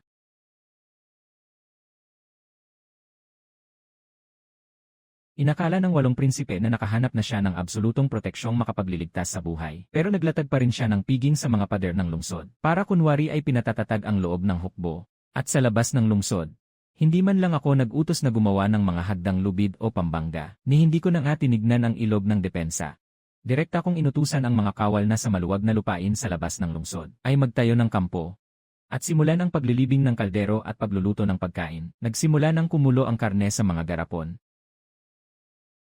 Mga Ginoo, ganito lang ba tayo manonood? Mukhang matigas nga ang talukap ng pagong na ito. Maliit ang saklaw ng ating mga kanyon sa bukas na labanan. Kung ipukpok man sa tuktok ng batong asul, may iwan lang ng puting marka. Sino ba ang nagsabing gagamit ako ng mga kanyon sa bukas na paglusob? Ang pagkaunawa nila sa lakas ay naiwan pa rin sa panahon ng malamig na sandata. Magpadala kayo ng tao para maghatid ng mensahe pabalik sa malaking kampo. Ang mga bagay na kinuha natin mula sa pabrika ng mga manggagawa sa likod ng bundok. Yung ilang malalaking yaman na binaklas. Ipadala dito sa pinakamataas na antas. Garantiya kong matatapos ang misyon. Bawal mabigo sa loob ng 100 taon. Ngayon tuturuan ko kayo kung ano ang tawag sa agham ng pisika na walang himala. 7 araw makalipas, yayanig ang buong lupa. Labis na nataranta ang mga bantay sa pader ng pasong Zenan ng matuklasan. Sa linya ng harapan, ay lumitaw ang isang kakaibang grupo ng mga tagahakot. 3 taon ng dugo at pawis ang inilaan ng pabrika ng mga manggagawa sa Pinyang. Gamit ang pinakamagandang bakal na pampahukbo. Ang 3 mabibigat na kanyon na bagong subok lang na matagumpay. Ang kanilang lakas, mga 10 beses o higit pa kaysa sa pulang damit na kanyon. Ano ba yang kalokohang iyan? Huwag kang mag-alala. Siguradong si Lu Zeng lang iyan na nagpapasikat. Ang ganoon kalaking bakal na tubo ay punong-puno ng pulbura. Hindi pwedeng hindi sumabog. Huwag kayong matakot. Pangpanindak lang iyan. Napalunok ng laway ang mga sundalo sa ibabaw ng pader. Piliting pakalmahin ang sarili sa loob. Napakakapal ng pader ng lungsod. Kahit diwata, hindi rin yan mabubutas. Hindi na po ba kailangan ng mga sundalong pandayuhan para sa pagsisiyasat sa ilog, mahal na Ginoo? Tumawid sa ilog at akyatin ang lungsod. Ganyan ang gawaing pangbarbaro. Mga mabibigat na kanyon, tutok sa harapan mismo. Lahat ng sulok at tor ng pangunahing pader, lagyan ng pulbura. Palitan ng malalakas na sumabog na granada. Sunod-sunod na walang humpay na pambobomba. Hanggang mapantay ko ang pader na yan, apoy. Isa itong haplos na lampas sa panahon. Unang putok ng mabigat na granadang pampasabog. Sa bilis na hindi na masusundan ng mata. Madiin itong tumama sa matibay na tor sa kaliwang panig ng pasong Zenan. Walang nagliparang apoy. Isang dagundong lang na umalingaw-ngaw hanggang sa sukdulan. Kargahan ang kanyon. Ipagpatuloy ang pagpapaputok. Mahigit 2 oras na sunod-sunod na pagkapalasan ng mga mabibigat na kanyon. Pinagbagsak ang buong lugar. Parang dumaan sa isang napakalakas na lindol. Ano ba ang tinatawag na hindi sumusuko kahit kailan? Ano ba ang tinatawag na kasing tibay ng bakal na kaldero? Sa harap ng tiyak na abot at lakas ng makabagong pulbura. Ang lahat ng teorya tungkol sa tanggulang bayan ay nadurog. Ang mahihinang biro, ang katotohanan ay nasa saklaw lang ng kanyon. Guguho na ang pader ng lungsod. Tumakbo na. Tulong. Patayin.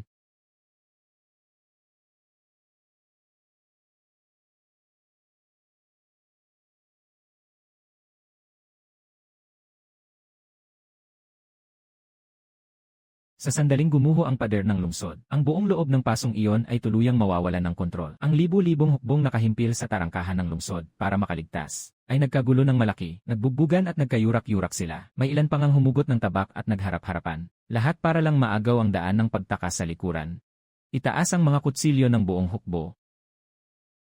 Pumutok ang trompeta ng opisyal. Sugod buong hukbo. Mahuli ng buhay ang prinsipe.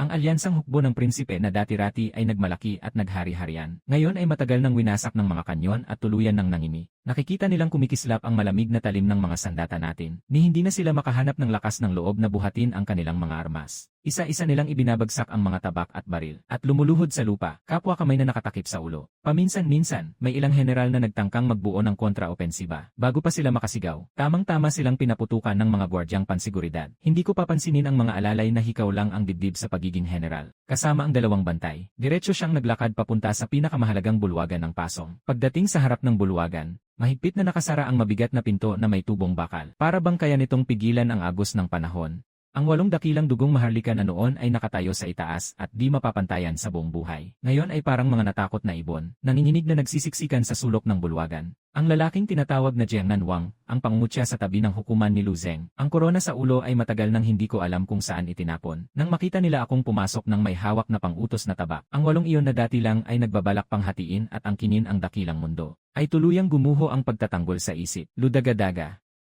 Pabigyan mo naman kami, kinatawan. Alam naming nagkamali kami. Handa naming isuko ang lahat ng ari-arian namin, pati lahat ng lupain. Basta po patawarin niyo kami, at bigyan kami ng paraan para mabuhay. Malamig ko silang tiningnan habang nakahandusay sa lupa. Mga buwitre ng dugo na umiiyak at lumuluha. Ni bakas ng awa ay wala sa kanilang mga mata. Ibigay ang ari-arian at bilhin ang kapalaran. Kayong mga nakaambong kayamanan na kasingtaas ng bundok, ginto, pilak, at mga perlas at hiyas. Alinman ang hindi dugo at pawis ng sambayan ng dakyan. Tama ang pagkakalkula, hindi masama. Kinuha ng prinsipe ng Jiangnan ang 50,000 ektarya ng mabuting lupain, at pinalibot pa ang mahigit 200 alipin para paluin ang mga magsasaka. Ang prinsipe ng Lingnan ay palihim na kumubra ng bigas ng korte, na ikinamatay ng mga tao sa 3 lalawigan sa gutom. Nakipagsabuatan ang prinsipe ng Huinan sa kampo ng mga pribadong sundalo para mag-ipon ng sariling hukbo. May balak na mag-alsa. Hindi ba lahat ng iyon ay dahil may mga taong palihim na gumagawa para sa atin? Mahal na Ginoong Lu, malinaw ang hatol mo.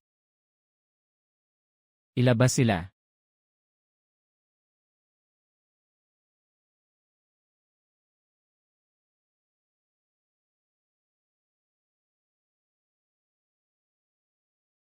Ihanda ang lahat. Lu Zeng, paano mo nagawang patayin ang kamag-anak ng emperador at ang ministro? Hindi ka makaliligtas dito. Paputukan.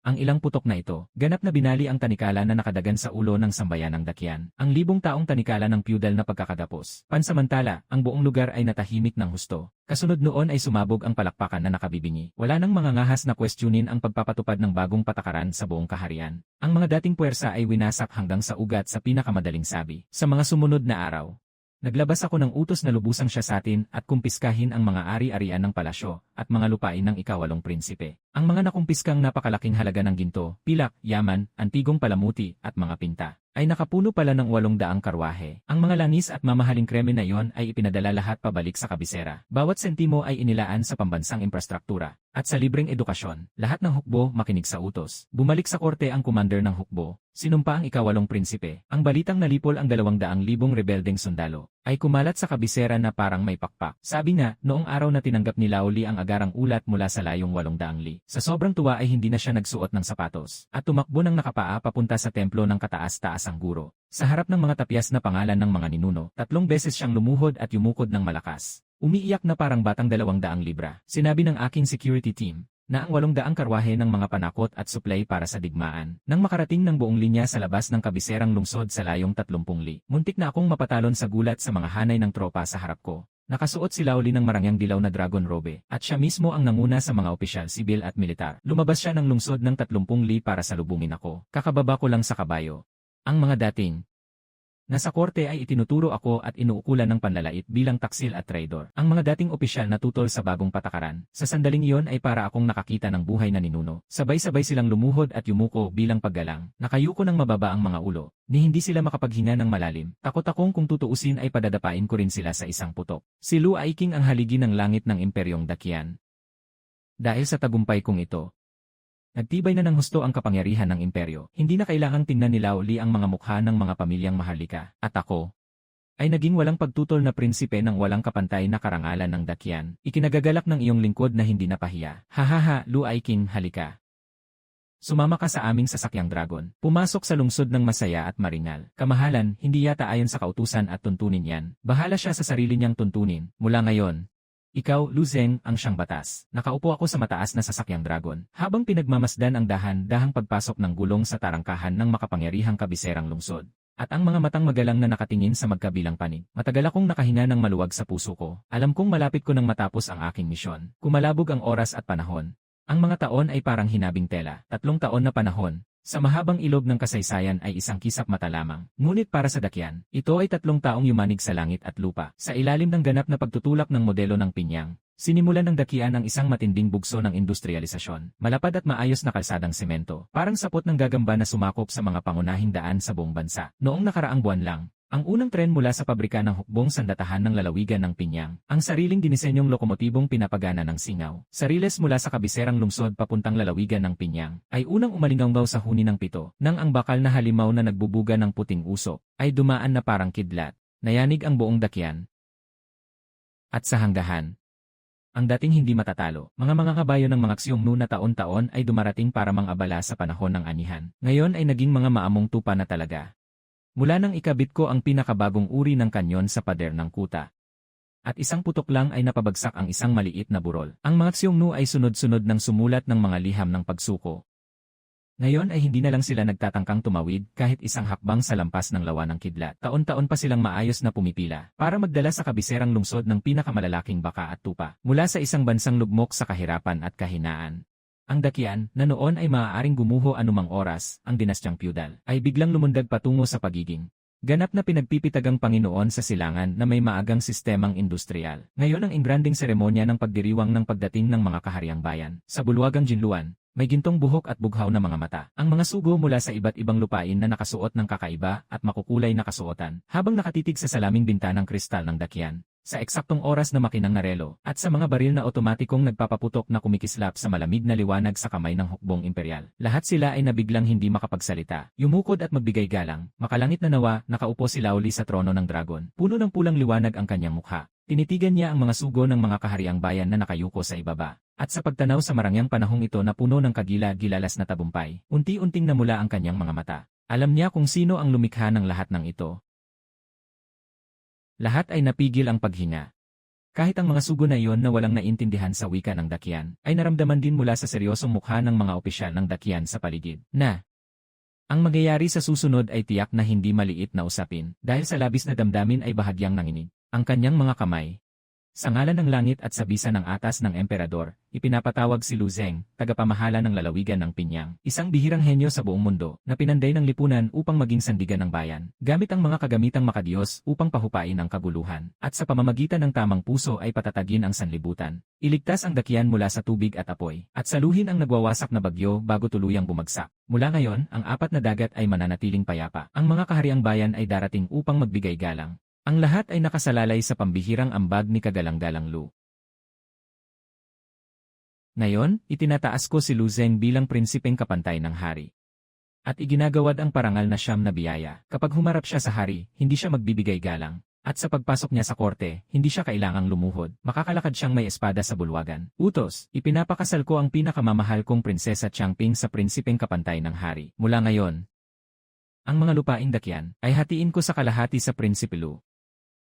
Prinsipeng kapantay ng hari, at sa gantimpala ng siyam na biyaya ay pantay na hahatiin ang buong lupain. Paano pa ito naging gantimpala? Parang ibinigay na lang ninyo sa kanya ang kalahati ng kapangyarihan ng imperyong Dakian ng 2 kamay. Sa pagtingin sa buong Dakian, kahit sa mga nagdaang dinastya at henerasyon, wala ni isang ministro ang nakatanggap ng gayong sukdulang karangalan. Hindi na ito pangkaraniwang opisyal lamang. Ito na ang 2nd emperador. Alam nila. Mula ngayon, Ang dating munting tagapaglingkod na punong opisyal na nakasuot ng magaspang na telang damit ay magiging pinakadi matitinag na Diyos sa lupaing ito. Ako po, si Lu Zeng, ay nagpapasalamat sa dakilang awa ng aking Panginoon. Ngunit hindi po maaaring tanggapin ng aliping ito ang titulong ito. Lu Luiking. Ano ang ginagawa mo? Sa tingin mo ba inaamoy ko ang isip mo? Ako ay sumumpa sa langit. Wala akong bahid ng pagdududa sa puso. Ang buong imperyo ng dakyan na ito, kung wala ka, matagal nang nagbago ng apelyido, at itong prinsipeng kapantay ng hari, dapat kang mahiya. Mahal na hari, hindi ko inakalang sinusubok mo ako. Hindi rin ako nakikipagkunwari sa'yo. Talagang ayokong gawin pa ito. Bakit? Dahil natapos na ang aking misyon sa kasaysayan. 3 taon na ang nakalipas, ang imperyong dakyan ay puno ng sugat at butas. Kaya ako tumayo at humakbang. Ngayon, nailatag na ang pundasyon ng industriya ng dakyan. Naging maayos na ang mga kalsadang sementado, umaandar na ang tren. Malalim nang pumasok sa puso ng mga tao ang mga bagong patakaran kapag sinundan lang natin ang landas na ito. Tiyak na magiging makapangyarihan ang dakyan, pero ako, likas na palaboy at walang hilig sa opisina. Sanay na akong maging malaya. Itong masalimuot na palasyo at seremonyang ito, araw-araw na kailangan pang gumising ng madaling araw para sa mga tuntunin, hindi ko na kaya. Hindi ko talaga matanggap. Ang mga profesional na gawain, ipaubaya sa mga profesional. Pamamahala ng estado at paghawak sa pamahalaan. Mas mahusay ka kaysa sa akin, Laoli. Ako, mas bagay pa ring umuwi sa nayon at magbungkal ng lupa. Hindi pwede. Hindi ka maaaring umalis. Hindi pa nga kita nabibigyan ng Prinsesa Changping. Gagawa pa ako para sa'yo ng pinakadakilang palasyo. Hindi pwedeng mawala ka sa dakyan. Kapag nawala ang dakyan sa'yo, sino pa ang makakapagbago nito? Laoli, mataas ang bundok at mahaba ang ilog. Magkita na lang tayo sa susunod na buhay. Lu Zeng. Hindi ka pinapayagang umalis. Lu Zeng, tumigil ka riyan. Ikaw. Ano ba talaga ang gusto mo? Ibibigay ko sa iyo ang susi ng kaba ng bayan. Ibibigay ko sa iyo pati ang kalahati ng buong mundo. Kahit ang pinakamamahal kong anak na babae. Ipapakasal ko rin sa iyo. 3 taon kang naghirap. Tulungan mo akong patahimikin ang buong mundo. Ngayon na tagumpay na ang lahat. Aalis ka na lang na parang walang nangyari. Lu Zeng, ano ba talaga ang pakay mo? Hindi niya maunawaan ang mundong kinalalagyan ko, kaya desperado siyang humingi ng isang sagot. Isang sagot na makakapaniwala sa kanya, ang tradisyonal na lohika ng mga emperador. Laoli, makinig ka. Ano ang pakikinggan ko? Ang tunog sa labas ng pader na ito. Hinipan ng hangin, ang mga tunog sa labas ng palasyo ay paunti-unting dinadala rito. Iyan ang pinakatunay na tinig ng dakyan. Iyan ang tinig na bihirang pakinggan ni Laoli sa araw-araw. Narinig mo ba, Laoli? Iyan ang tinatawag na boses ng karaniwang tao. Ang takot na hindi pa nadadaanan ng singil sa buwis. Iyan ang tinig ng mga nagbabasa. Naroon ang pag-asa ng isang karaniwang bata na mababago niya ang tadhana. Ang gusto ko kailanman ay hindi ang Dragon Throne. Lalong hindi ang maging prinsipeng kapantay ng hari. Ang lahat ng ito, ginagawa ko. Para lang mabusog at manamit ng maayos ang lahat sa mundo. Para hindi apihin at lamangan ng mga mayaman at makapangyarihan. Para mamuhay sila ng may dangal, tulad ng isang tao. Laoli, tandaan mo. Ang mundong ito, hindi kailanman pag-ari ng inyong pamilya, Laoli lang. Ito ay para sa lahat ng tao. Ang kapangyarihan ng hari ay kasangkapan lang para mamahala sa mundo. Hindi ito kadena. Para sa lahat ng tao ang mundong ito. Si Laoli ay tila tinamaan ng kidlat. Ang mga salitang iyon ay tumama sa puso niya at winasak ang natitira niyang kayabangan. Sa wakas, nagising siya sa katotohanan. Bakit ba ako hindi pwede maging prinsipe? Magtrabaho ka ng maayos, huwag mo akong bigin. Kung sakaling may araw na makalimutan mo ang iyong unang hangarin at maging isang tiwaling pinunong walang pakialam sa kapakanan ng bayan, o hayaan mo ang mga tiwaling opisyal sa ilalim mo na gumawa ng kaguluhan at kalokohan, aandar pa rin ang kanyon na iniwan ko sa lalawigan ng Pinyang. Ang katotohanan ay mananatiling nasa abot ng aking tirada. Umalis na kayo, huwag na ninyong ihatid ako. Ang yaman at kapangyarihang sukdulan na iyon ay iniwan ko na lang sa likod ng tuluyan.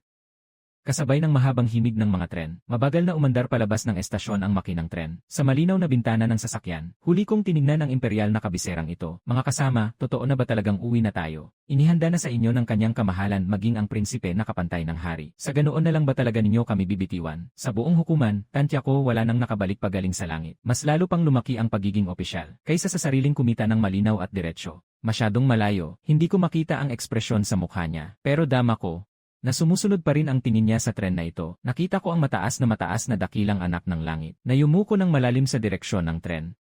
Ang pagyukong iyon ay ang malawak na daan tungo sa pagpapalakas ng bansa at pagyaman ng bayan na iniwan ko sa kanya. Sa sumunod na halos 10 taon, naging workaholic siya. At itinulak ang dakyan tungo sa isang kasaganaan na di pa kailanman nakita. At tungkol sa aking alamat, ay naisulat na rin sa kasaysayan bilang isang burador ng kasuotang makaluma na gumiba sa lumang kadena ng lipunan. Ilang araw pagkaraan, kasabay ng isang pamilyar na ingay ng gulong, dahan-dahang bumagal ang makinang tren.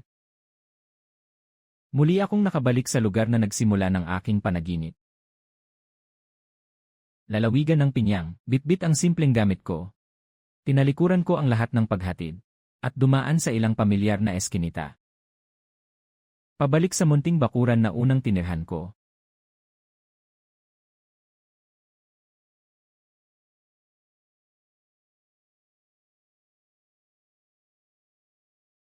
Ay!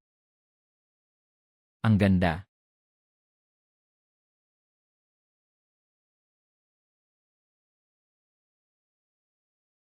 Lanan. Sa sandaling ito, mas mahimbing pa ang tulog ko kaysa kahit anong araw sa kabiserang lungsod.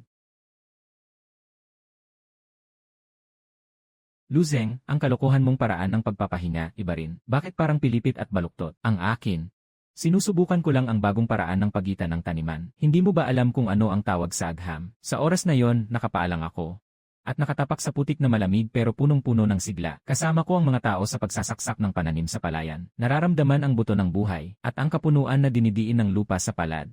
At sa kabila ng lahat, nananatili pa rin ang anyo nito.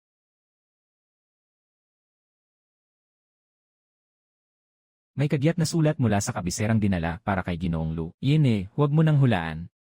Siguradong si Lauli ang sumulat. Lu, ang pag-alis mo ay talagang malinis at maayos. Ibigay mo sa akin ang lahat ng mga basurang iyon. Mukhang dumating na naman ang nakakatawang ministro ng mga seremonya. Halos gusto ko nang bunutin ang baril at pasabugin siya. Kung hindi ko lang naalala na sinabi mong pamahalaan ang bansa sa pamamagitan ng batas. Matagal ko na sanang ipinatapon siya sa ningguta. Tungkol naman sa guhit mo ng sasakyang may singaw. Parang natutunan na rin sa wakas ng kagawaran ng mga gawain ang tamang direksyon. Ako mismo ang pupunta sa pabrika ng barko at titingin. Ang unang barkong pandigmang bakal ng dakyan ay nailunsad na sa tubig. Ang isang putok ng taong iyon ay pwedeng magpasabog ng maliit na burol sa dagat. Ngayon, ni isang tunog ay hindi na maglakas loob ilabas ng mga huno. Dapat hinog na rin ang ubas ng pinyang, hindi ba? Sa aking hardin ng tsaang pambihira, kapapadala lang ng napakapinong longjing mula sa Mingkian. Kailan ka uwi at inom ng tsaa kasama ko? Sa malaki at hambog na kabiserang lungsod na ito, wala ni isa mang may lakas ng loob na bumatuhan ako pabalik sa mesa. Wala nang dating sigla. Ang Lauli na ito, kahit naging emperador sa loob ng 1000 taon, sa kailaliman ng loob ay gusto pa ring makipagsugal sa akin. Ikaw na maliit na matandang matigas ang ulo. Kasunod nito si Daziu. Matagal nang hindi na kailangan ng pangulo at mga ministro ang mga magagarbong pormalidad.